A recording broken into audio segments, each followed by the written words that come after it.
Hello everyone. तो पिछले part में हमने देखा था कि कैसे हमारे ज़ेंगडोंग और जू को जिएशन बेगुनाह साबित कर देती है, लेकिन वो खुद फंस जाती है एल्डर गुआन को मार देने के जुर्म में। हालांकि इस चीज पर हमारे ज़ेंगडोंग और जू को किसी को यकीन नहीं होता कि जिएशन ने ऐसा जानबूझ के किया हो, इसलिए वो इस जगह की इन्वेस्टिगेशन करने के लिए जाते हैं और उन्हें वहाँ जाने के बाद पता चलता है एल्डर गुआन तो उन बैंडिट्स के साथ मिले हुए थे और वो जिएशन को मारने वाले थे क्योंकि वो ज़ेंगडोंग को बचाना चाहती थी। उन्हें ये राज पता लगता है, इस गाय उन्हें रास्ते से हटाने के लिए आ जाता है। उसने हमारे मोटू जू को तो घायल भी कर दिया था, जिसे उसकी प्यारी क्योतोंग बचा लेती है। और इधर हमारा हीरो हीरोइन से मिलने जाता है, जहाँ उसके फीमेल वर्जन को देखकर वो बिल्कुल भी सरप्राइज नहीं था। इस एपिसोड के स्टार्टिंग में दिखाते हैं कि जिएशन को काफी अजीब लगता है कि वो अपने लड़की वाले गेटअप में अपने हीरो के सामने इतने सालों के बाद आ रही है, लेकिन अफसोस वो जेल में है। इन दोनों के बातों के दौरान यहाँ पर ज़ेंगडोंग को ये भी पता लगता है कि उसने जिस लड़की की जान बचाई थी वो और कोई नहीं बल्कि हमारी जिएशन है। जिएशन का कहना था कि सालों पहले मैं आपको बचा नहीं पाई और आज भी मैंने आपको डिसअपॉइंट किया होगा, है ना। पर हमारे ज़ेंगडोंग का कहना था कि उसे किसी भी चीज से फर्क नहीं पड़ता, वो बस इतना जानता है कि जिएशन उसकी अच्छी दोस्त है, चाहे वो लड़का है या लड़की है। और इसी खुशी में दोनों एक दूसरे को शेयर करते हुए हमेशा के लिए एक दूसरे के साथ ये बॉन्ड शेयर करना चाहते थे। हालांकि तभी अचानक से जिएशन को याद आता है और वो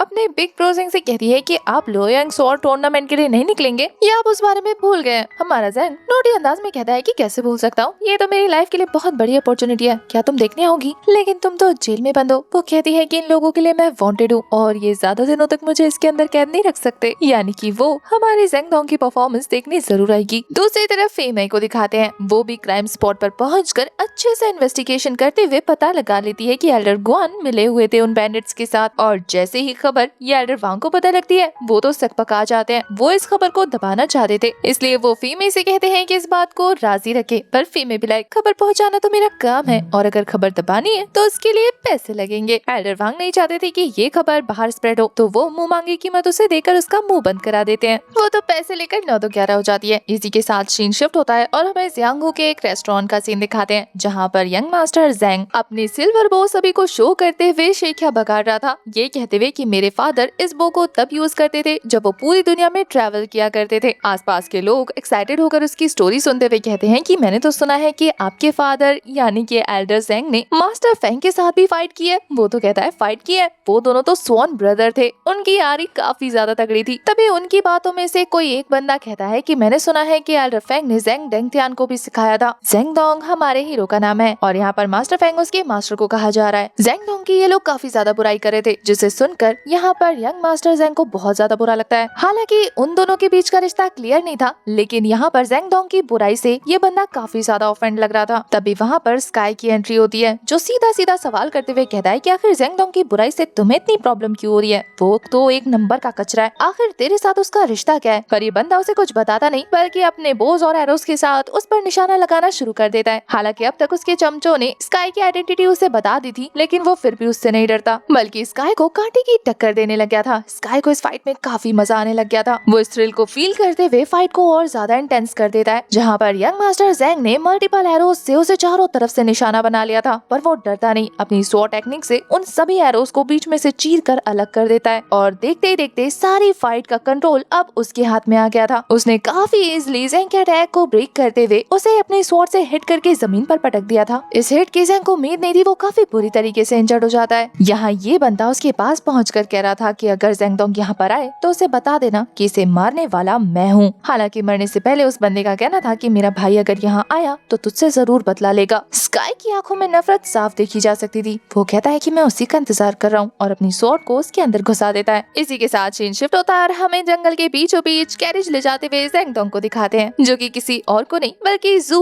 और क्योतोंग को कैरी करा था। वो कहता है कि एक बात बता, क्योतोंग तो मार्शल आर्टिस्ट है, उसका समझ आता है कि वो स्वॉर्ड आर्टिस्ट है, इसीलिए वो इस टूर्नामेंट में पार्टिसिपेट करने वाली है, लेकिन तू क्या करने जा रहा है छोटे भाई? जू की असली वजह तो क्योतोंग थी, लेकिन वो बात को मानते हुए कहता है कि सीनियर ब्रदर आपने तो कहा था कि लोयांग स्वॉर्ड टूर्नामेंट में कोई भी मार्शल आर्टिस्ट पार्टिसिपेट कर सकता है, तो इसी वजह से मैं कर रहा हूँ। हालांकि रास्ते में जाते हुए हर मार्शल आर्टिस्ट उसे अमेजिंग लग रहा था। तभी क्योतोंग बताती है कि अभी तक हमारे सेट के बंदे तो तुम्हारे सामने आए नहीं, उन्हें देखोगे तो अमेज्ड हो जाओगे। उसके बोलने की देरी थी कि तभी उसके सेट के काफी सारे डिसाइपल्स उसके कैरेज के सामने आ जाते हैं। हड़बड़ी में ज़ेंगडोंग जब कैरेज पर ब्रेक लगाता है तो हमारा जू सीधा क्योतोंग की गोद में गिरता है और उसके फोरहेड पर किस कर लेता है। दोनों ही काफी ज्यादा ऑकवर्ड हो जाते हैं। हालांकि तियान शियान सेट के बाकी सारे डिसाइपल्स डिसाइपल क्योतोंग को इन दोनों एविल कल्टीवेटर्स के साथ देखकर काफी नाराज थे। वो कहते हैं कि सीनियर आखिर आप इनके साथ क्या कर रही हैं? पर तभी जब उन्हें पता लगता है कि जू असल में और कोई नहीं बल्कि क्योतोंग का होने वाला हस्बैंड है, तो वो उसे रिस्पेक्ट शो करने के लिए और उसकी इंजरीज को ध्यान में रखकर उसे हवा में उड़ा कर ले जाने लगते हैं। हालांकि जब हमारा ज़ेंगडोंग उन्हें ज्वाइन करता है तो बेचारों की स्पीड दुगनी हो जाती है और वो इसे संभाल नहीं पाते। जू इस सफर को काफी एंजॉय करता है और रास्ते में सारे कल्टीवेटर्स को टाटा बाय बाय बोलते हुए जब अपने डेस्टिनेशन पर पहुंचता है तो उसकी हालत खराब हो चुकी थी, उल्टी कर करके। टाउन में पहुंचने के बाद ज़ेंगडोंग काफी अपसेट लग रहा था। तभी अचानक से उसकी नजर दो बेकाबू घोड़े पर पड़ती है जो कि उनके मास्टर्स को काफी तेजी से खींच कर ले जा रहे थे। ज़ेंगडोंग उन घोड़ों को रोकता है तो उसे पता लगता है कि ये उसी के आदमी है। वो लोग काफी ज्यादा घबरा कर कहते हैं कि ज़ेंगडोंग हम आपको ही ढूंढ रहे थे, डोंगले नहीं रहा, उसे स्काई ने मार डाला। जैसे ही ये खबर हमारे ज़ेंगडोंग के कानों में पड़ती है वो बेसुध होकर उसी डायरेक्शन में दौड़ने लगता है जहाँ से ये घुड़सवार आ रहे थे। हालांकि रास्ते में उसे फ्लैशबैक्स याद आते हैं। वो छोटा सा बच्चा जिसके साथ उसकी कॉन्वर्सेशन चल रही थी वो और को नहीं बल्कि डोंगले था, जिसकी डेथ सेरेमनी अपनी आंखों के सामने होता देखकर ज़ेंगडोंग खुद को संभाल नहीं पाता। जब जू को इन दोनों के रिश्ते के बारे में पता लगता है तो वो कहता है कि क्या आप इसका बदला लोगे, पर ज़ेंग का कहना था कि ये उसका सगा भाई है और जियांगको सिटी के रूल के हिसाब से दोनों सगे भाई एक स्काई को शेयर नहीं कर सकते, मतलब वो एक ही सिटी को रूल नहीं कर सकते। और ये सिल्वर बो जो कि वो लोगों को शो ऑफ करते हुए दिखा रहा था वो असल में ज़ेंगडोंग को देना चाहता था। 12 साल पहले जब ये कंपटीशन हुआ था तब उसके फादर ने इसे जीता था और तब उसने मजाक में डोंगले से कहा था कि उसे ये बो चाहिए और उसने आज वो अपना वादा पूरा किया, तो वो उस बो को लेकर वहाँ से निकलने की तैयारी में लग जाता है। हालांकि वो स्काई को नहीं छोड़ता। तभी रास्ते में उसकी मुलाकात टियानशियान सेक्ट के डिसाइपल से हो जाती है जो कि उसके जियशन के स्कॉट करने के बारे में खबर देता है। जब ज़ेंग जाकर उससे मुलाकात करता है तो जियशन को ऑलरेडी उसकी सिचुएशन के बारे में पता चल चुका था। वो ज़ेंगडोंग को ऑफर कर दिया कि क्यों ना उसके भाई का बदला वो ले। जियांगू रूल्स उस पर लागू नहीं होते और डोंगले उसका सगा भाई नहीं है तो वो बदला आराम से ले सकती है। बाहर ज़ेंगडोंग की हालत देखने के बाद जू को बुरा लग रहा था और जब वो इस बारे में क्योतोंग को बताता है तो वो कहती है कि फिक्र मत करो, एक बार कंपटीशन स्टार्ट हो गया तो सारी प्रॉब्लम्स दूर हो जाएंगी। वैसे जू के लिए फर्स्ट टाइम था जब वो इस कंपटीशन को अपनी आंखों के सामने देखता, तो वो एक्साइटेड होकर पूछने लगता है कि ये कहाँ पर होने वाला है। तो क्योतोंग उसे एक्साइटेड होकर वो जगह दिखाने ले जाती है और वो उस कंपटीशन के बारे में उसे काफी कुछ बताती है कि जब पिछली बार ये ऑर्गेनाइज हुआ था तब 100 से भी ज्यादा मार्शल आर्ट यहाँ पर देखने को मिले थे। कंपटीशन स्टार्ट होने से पहले पूरे शहर को शांत कर दिया जाता है, यानी कि वहाँ पर लाइट्स ऑफ कर दी जाती है, लोग अरीना में इकट्ठे होने लग जाते हैं और रात के टाइम पे इसे गोस्ट टाउन के नाम से भी फेमस किया जाता है। देखते ही देखते अरीना के आसपास लैंटर्न जलने शुरू हो चुके थे और अब तक इस टूर्नामेंट में पार्टिसिपेट करने के लिए ज़ेंगडोंग और जियशन दोनों वहाँ पर आ जाते हैं और ये खूबसूरत नजारा अपनी आंखों से विटनेस करते हैं। चारों तरफ लाइट की रोशनी के बीच वहाँ पर फायरवर्क्स भी शुरू हो जाते हैं और होस्ट अनाउंस करती है कि ऑफिशियली ये टूर्नामेंट स्टार्ट होता है। सभी लोग इसके लिए बहुत ज्यादा तैयार थे। पटाखों की रोशनी में हमें स्काई को दिखाते हैं, वो भी इस टूर्नामेंट का बेसब्री से इंतजार कर रहा था और उससे भी ज्यादा ज़ेंगडोंग से मुकाबला करने के लिए।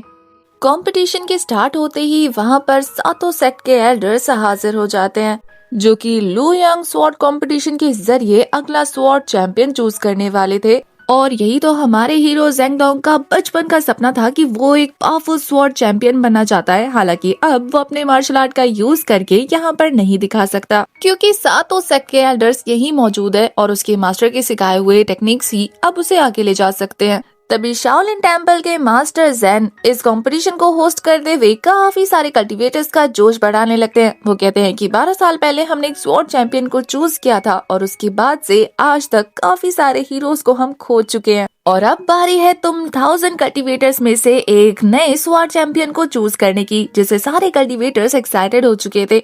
और अब मास्टर ज़ेन वहाँ पर मौजूद सातों सेक्ट के एल्डर्स को एक एक करके इंट्रोड्यूस करना शुरू करते हैं, जहाँ सबसे पहले बारी थी हमारे मास्टर मोरोंग की, जो कि हमेशा की ही तरह काफी ज्यादा गुस्से में नजर आ रही थी।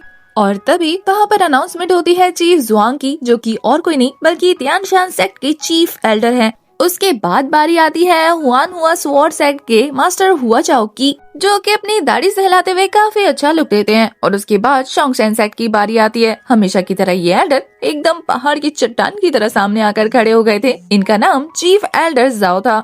अगर आपको याद हो तो इस सीरीज की स्टार्टिंग में ही हमारे हीरो ने इनके साथ जमकर फाइट की थी और इनकी हालत खराब कर दी थी, इसीलिए ये बंदा ज़ेंगडोंग से बहुत ज्यादा नफरत करता है। और इसी के साथ हमें ग्वानजोंग की न्यू सेक्ट लीडर मे किनलैंग को दिखाते हैं। मे एक मास्क गर्ल थी जिसे देखते ही हमारा ज़ेंगडोंग और जू पहचान जाते हैं और उन्हें यकीन नहीं होता कि ये सेक्ट लीडर बन चुकी है। तभी मास्टर जेन के अनाउंसमेंट करने के बाद काफी सारे कल्टीवेटर्स ऊपर पहुंचकर फाइट करना शुरू कर देते हैं। उन सभी को एक साथ लड़ता देखकर जू हैरान होते हुए कहता है कि कितने सारे लोग एक साथ चले गए, क्या इनका इस तरीके से जाना सही है? तभी ज़ेंगडोंग उसे सारे रूल समझाते हुए कहता है कि जब तक ये सारे कल्टीवेटर्स 3 राउंड कंप्लीट करेंगे, मतलब 3 मैचेस को जीतेंगे, तब ये माइनर चैंपियन कहलाएंगे।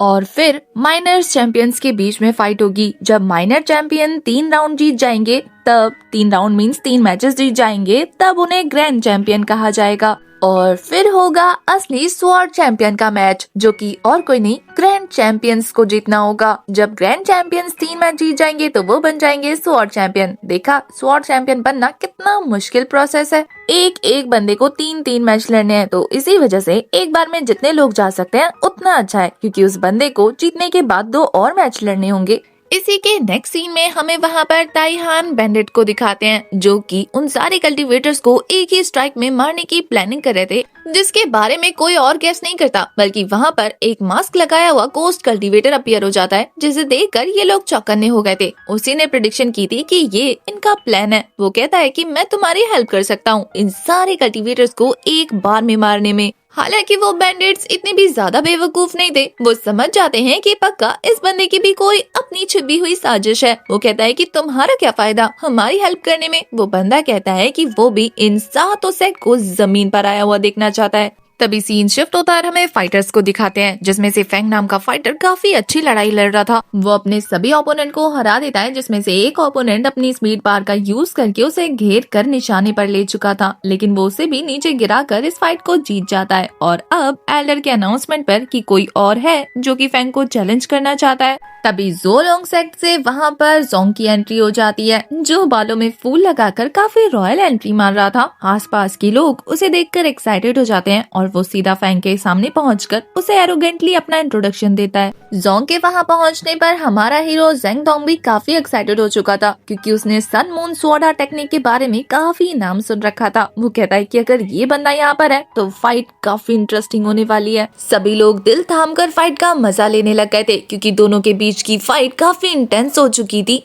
तभी अचानक से जोंग यीलिंग की martial art technique sun moon sword technique के बारे में हमारे जू को भी पता था, पर वो हमारे ज़ेंगडोंग को बताता है कि पता नहीं क्यों ये अपनी स्वॉर्ड टेक्निक में कुछ चेंजेस कर रहा है, और वो चेंजेस बहुत ज्यादा माइनर लेकिन एब्सोल्यूट हैं। उसकी टेक्निक के बारे में अब तक 7 सेट के एल्डर्स को भी पता चल चुका था। वो कहते हैं कि ये बंदा हीरो अलाइज ग्रुप का मेंबर है, एक लौता ऐसा मेंबर जिसने ट्रेडिशनल मार्शल आर्ट को प्रैक्टिस किया था, लेकिन अब इसकी स्वॉर्ड टेक्निक में ये माइनर से चेंजेस ये साबित कर रहे हैं कि ये इसे रिफाइन कर रहा है। क्या ये वापस से घोस्ट सोसाइटी की तरफ जाने की तैयारी कर रहा है? इसके बारे में वो सेक्ट लीडर में से बात करने लगते हैं, क्योंकि ये बंदा उनके सेक्ट का मेंबर है, पर वो कहती है कि मुझे इसने अभी तक इन्फॉर्म नहीं किया। एक सेक्ट लीडर होने के नाते मैं ऐसी छोटी छोटी चीजों पर ज्यादा ध्यान नहीं दे पाई। इस बात से बाकी सारे सेक्ट एडलर्स काफी ज्यादा नाराज होते हैं। वहीं दूसरी तरफ हमारे ज़ेंगडोंग और जू इसके अटैकिंग पावर्स को काफी डीपली मॉनिटर कर रहे थे, क्योंकि ये बंदा उन्हें जाना पहचाना लग रहा था। ये बिल्कुल वैसे ही अटैक कर रहा था जैसे कि इन दोनों पर तब हुआ था जब ये इन्वेस्टिगेशन कर रहे थे।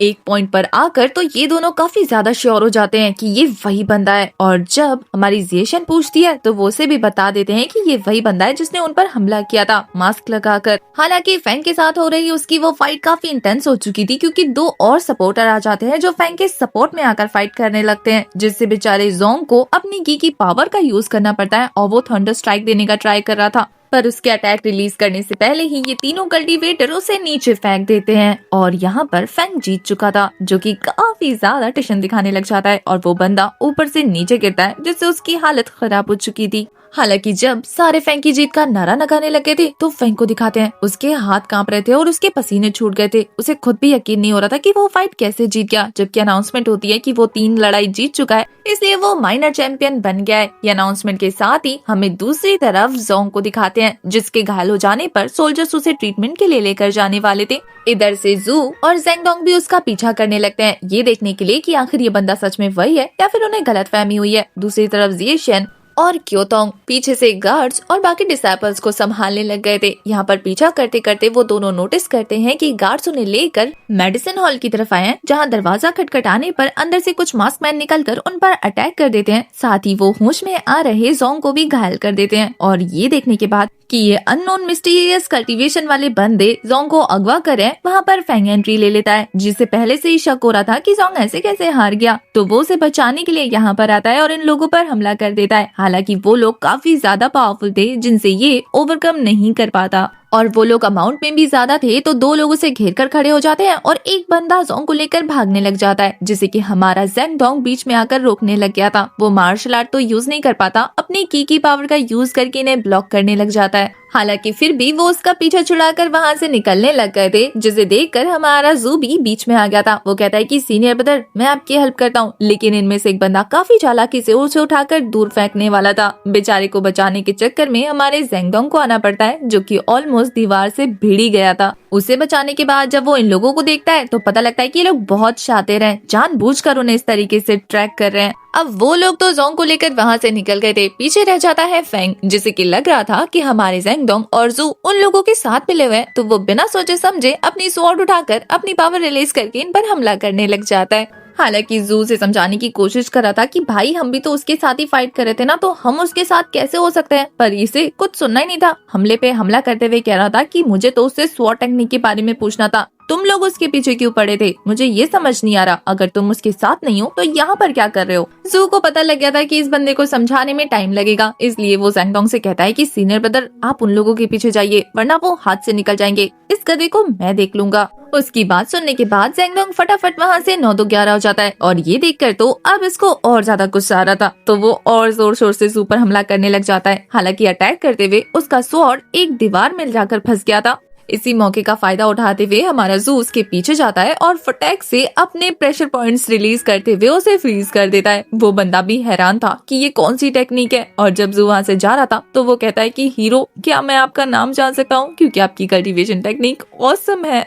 जू तो बड़ी खुशी खुशी बहुत ही पोलाइटनेस के साथ उसे अपना पूरा नाम बताकर वहाँ से चला जाता है। हालांकि दूसरी तरफ ज़ेंगडोंग को दिखाते हैं, जो ऑलमोस्ट उस मास्क मैन को पकड़ने ही वाला था कि वो फाइट बैक करने लग गया था और उन दोनों के बीच में हो रही फाइट का यूज करके वो बंदा छप्पर तोड़कर उसे नीचे फेंक देता है। जिस फ्लोर पर हमारा ज़ेंगडोंग गिरा था वो फ्लोर और कोई नहीं बल्कि रेस्टोरेंट था, जहाँ पर डोंग लेई ने स्काई के साथ फाइट की थी और वहाँ पर उसके एरोस पड़े थे, जिसे देखकर ज़ेंगडोंग काफी इमोशनल हो जाता है। वहाँ पर एरोस के डायरेक्शन और उनके ट्रेसेस देखकर वो समझ गया था कि फाइट कितनी ज्यादा इंटेंस हुई थी और ये देखकर तो वो गुस्से से और भी भर जाता है। और इसी के साथ तभी वहाँ पर उसी मास्क मैन की एंट्री होती है, जो कि जानबूझकर उसे यहाँ लाया था। पता चलता है कि ये मास्क मैन और कोई नहीं बल्कि गैंग चोर है, वही बंदा जिसने पहले उनके पैसे चुराए थे। उसे देखने के बाद हमारा ज़ेंगडोंग कंफ्यूज हो जाता है। वो कहता है कि आखिर तुम्हारे जोंग से क्या दुश्मनी है। वो कहता है कि मेरी जोंग से कोई पर्सनल दुश्मनी नहीं है, बल्कि मुझे मिशन मिला है उसके साथ उसे कैप्चर करके इंट्रोगेशन करने का।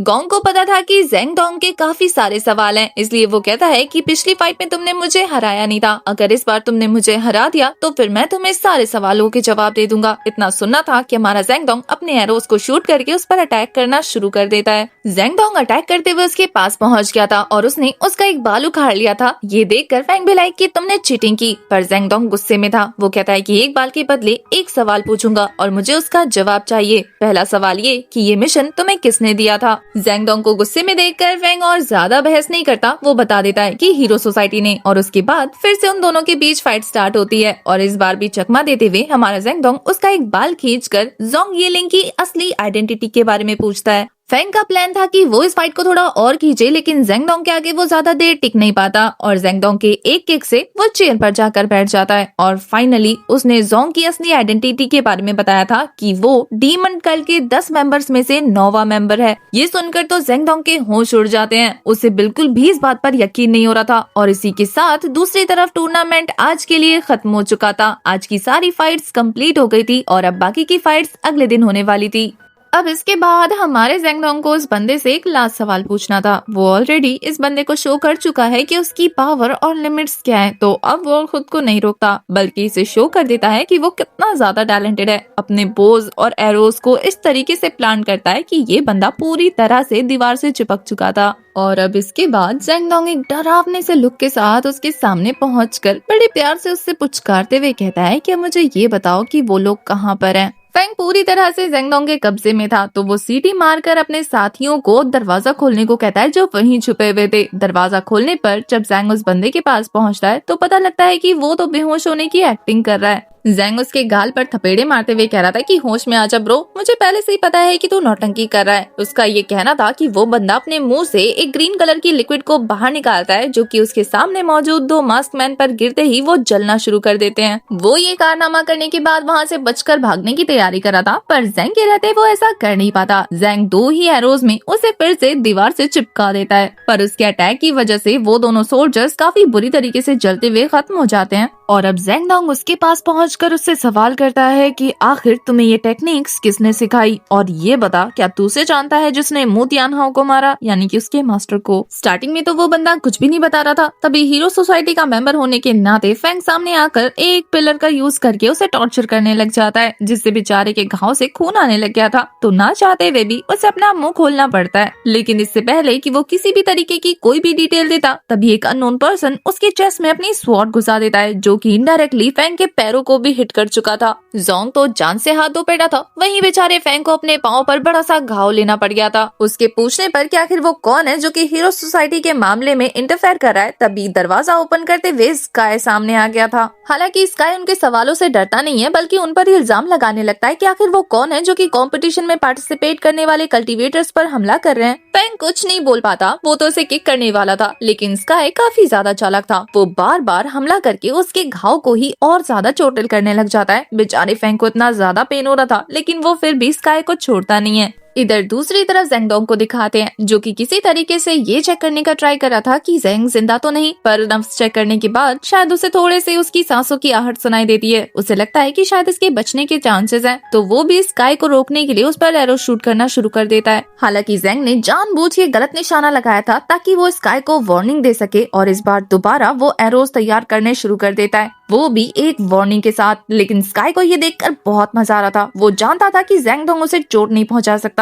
इसीलिए वो उसे ब्लेम करते हुए कहता है कि तुझ जैसा त्राश जिसकी कोई वैल्यू नहीं है, वो मेरे आगे अपना वेपन तान रहा है। तुझे लगता है कि तू मुझे रोक सकता है? तू भी बिल्कुल अपने भाई जैसा है। मैंने तेरे भाई को इसी स्वॉर्ड से मारा था। और फिर वो दोबारा जोंग की छाती में अपनी स्वॉर्ड को घुसाते हुए उसे घुमाकर दिखाते हुए कहता है कि इसी तरीके से टॉर्चर किया था तेरे भाई को। इधर स्काई उसके भाई के बारे में बात कर रहा था, और दूसरी तरफ दोंगले को दिखाते हैं। अचानक से उसकी आंखें ग्रीन कलर की हो जाती है और उसकी डेड बॉडी उठकर जिंदा हो जाती है। वहीं अब तक दोंगले के बारे में बात करने की वजह से स्काई पर हमारे जेंगडोंग का गुस्सा भड़क चुका था, और वो अपने स्वॉर्ड के साथ तैयार हो जाता है फाइट करने के लिए। उसने धीरे धीरे अपने बॉस को शूट करना शुरू कर दिया था। हालांकि स्काई को उसका पैटर्न बिल्कुल दोंगले की तरह लगता है, तो वो अपनी स्वॉर्ड से बड़े आराम से इसे ब्लॉक कर रहा था। लेकिन थोड़ी देर में उसकी गलतफहमी दूर हो जाती है जब हमारे जेंगडोंग का एक बो सीधा उसके मुंह में घुस गया था, जिससे उसकी जीभ कट जाती है। और अब वो फाइनली जेंगडोंग को सीरियस लेने लग गया था, तो वो अपनी पावर रिलीज करके जेंगडोंग के सामने अपनी पावर शो करता है कि वो कितना ताकतवर है। हालांकि उसके हमला करने से पहले ही वहाँ पर हमारे क्योदोंग की आवाज आने लग गई थी, और उसकी आवाज सुनकर स्काई वहाँ से भागते हुए कहता है कि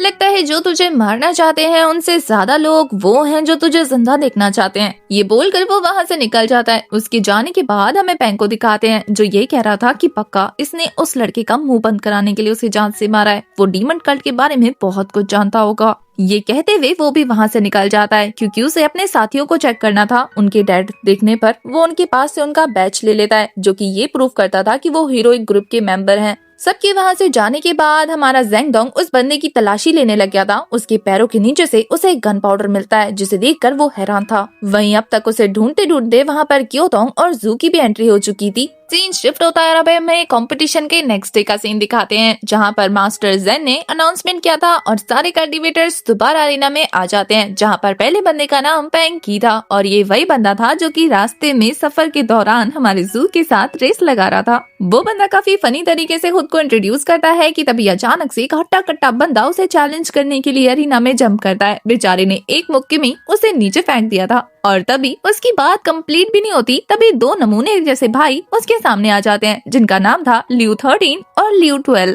वो दोनों एक साथ उस पर हमला कर देते हैं, जिसे देखकर जू परेशान होते हुए कहता है कि ब्रदर, एक साथ दो लोग चैलेंज कर सकते हैं क्या? जेंगडोंग भी लाइक कि हाँ, माइनर चैंपियन बनने के लिए कुछ भी जायज है। तो वो खुश हो जाता है, कहता है कि ब्रो आप क्यों नहीं कुछ ट्राई करते। हालांकि कट्टू दूसरे सीन में हमें फेंकी को फाइट करते हुए दिखाते हैं। उन दोनों भाई से लड़ने के लिए उसने अपने स्पिरिचुअल हैंड्स क्रिएट कर दिए थे जो कि काफी पावरफुल थे, जिनसे वो उन दोनों भाई के छक्के छुड़ा रहा था। उन दोनों भाई को हराने के बाद पेंकी माइनर चैंपियन बन जाता है। उसके वहाँ से जाने के बाद जियाओ फैमिली का एक बंदा आता है और वो भी अपने ओपोनेंट्स के छक्के छुड़ा रहा था। हालांकि उसके मूव्स काफी ज्यादा कैलकुलेटेड थे, जिसे देखकर हमारा जू इम्प्रेस हो रहा था और जेंगडोंग उसे सारे के सारे टेक्निक्स को एक्सप्लेन कर रहा था। यहाँ पर उस जियाओ नाम के बंदे की एक पैन नाम की लड़की फैन भी थी, जो कि उसे सारे के सारे टेक्निक्स पहले से ही समझा रही थी और ये उसके जीतने की एक और वजह थी। वहीं हमें एक और हट्टे कट्टे बंदे को दिखाते हैं जो एक ऐसे वेपन का यूज कर रहा था जो कि अरीना में होना बैन था, लेकिन फिर भी जियाओ उसे आराम से हरा देता है। वहीं दूसरी तरफ हमें जू और जेंगडोंग को दिखाते हैं। उन्हें लेने के लिए शाओलिन टेम्पल का एक डिसाइपल आया था। पता चलता है कि इन्हें सेक्ट लीडर्स ने बुलवाया था, जिन्हें जाकर ये गवाही दे देता है कि डीमन कल्ट के मेंबर्स के होने की अफवाह इन दोनों ने उड़ाई थी। वो दोनों बताते हैं कि हाँ, जोंग जो कि लास्ट नाइट हारा था वो बंदा और कोई नहीं बल्कि डीमन कल्ट का एक मेंबर था। ये सुनकर मई आकर कहती है कि क्या तुम दोनों के पास इस बात का सबूत है, क्योंकि तुम मेरे सेक्ट को बदनाम करने की कोशिश कर रहे हो। बाकी एल्डर्स के पूछने पर हमारा जेंगडोंग कहता है कि हाँ, हीरो ग्रुप के लोगों ने इसे अपनी आंखों से देखा है। उनकी गवाही सुनने के बाद मास्टर जेनो ने वहीं रुकने का ऑफर कर रहे थे, पर वो बेचारा तो मना करते हुए वहाँ से जल्दी निकल जाता है। उसके जाने के बाद मैं काफी ज्यादा सस्पिशियस लग रही थी और यहाँ एल्डर्स इसी बारे में बात कर रहे थे कि सेफ्टी पहले आनी चाहिए। अगर डीमन कल्ट्स के लोग यहाँ पर घूम रहे हैं और हीरोइक टीम के लोग उन्हें ढूंढ कर मार रहे हैं, तो हमारे ऊपर खतरा अभी भी मंडरा रहा है। मैं अपनी सफाई पेश करते हुए कहती है कि उसे इस मैटर के बारे में कुछ नहीं पता था। हालांकि वो इस मैटर को हल्के में नहीं लेगी, इन्वेस्टिगेशन कराएगी, वो भी अच्छे से, जिस पर सारे सेक्ट लीडर तैयार हो जाते हैं। वहीं दूसरी तरफ हमें बाकी डिसाइपल्स की फाइट दिखा रहे थे। उसी के साथ शाओलिन टेम्पल के चीफ एल्डर हमारे जेंगडोंग और जू से मिलने आते हैं, जिनसे बात करने पर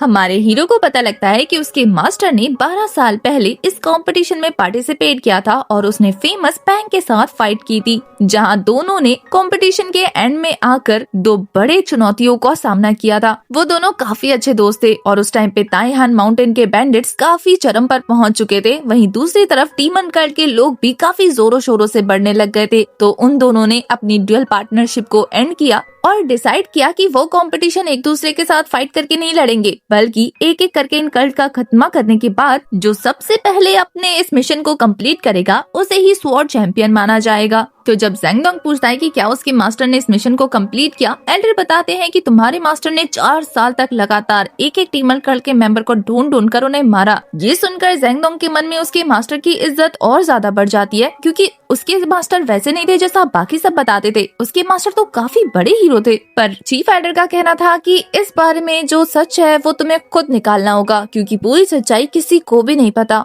वही जियाओ नाम के डिसाइपल को दिखाते हैं। उसका ओपोनेंट काफी तगड़ा था। उसके साथ फाइट करते हुए वो अज़ूरे ड्रैगन सीज टेक्निक का यूज करके उसे हरा देता है। हालांकि फाइट काफी इंटेंस थी। उसके जीतने के बाद चीफ एल्डर उसे कहते हैं कि वो चाहे जीते या हारे, वो एक हीरो है, क्योंकि उसके ऊपर अपने क्लैन को बचाने की जिम्मेदारी है। ये वर्ड्स उन्होंने इनडायरेक्टली हमारे जेंगडोंग को कहा था उसके मास्टर के लिए, क्योंकि बचपन में उसके मास्टर ने सेम यही वर्ड्स उसे कहे थे कि चाहे तुम जीतो या हारो, तुम तब भी एक हीरो रहोगे। सभी की फाइट कंप्लीट हो जाने के बाद वहाँ पर एल्डर जेंग आते हैं, जो कि अनाउंसमेंट कर रहे थे कि आगे की फाइट के लिए वो डिसाइपल्स को चैलेंज करेंगे। पर तभी वहाँ पर स्काई एंट्री मारता है और जबरदस्ती वो सबके साथ फाइट करना चाहता था। एल्डर के रोकने पर वो कहता है कि मैं सबसे ज्यादा ताकतवर हूँ। उसके पास पर्पल स्वॉर्ड मौजूद थी, जिसे दिखाकर वो आधे लोगों को उकसा देता है और आधे लोगों का खून खौला देता है। उसने तो इनडायरेक्टली हमारे जियशन को भी चैलेंज कर दिया था कि वो उसके साथ भी लड़ेगा, जिसे देखकर जियशन का खून खौल चुका था। हालांकि उसके सेक्ट के डिसाइपल का तो दिल कर रहा था कि जाकर उसकी गर्दन उड़ा दे, लेकिन अभी वो कुछ नहीं कर सकते थे।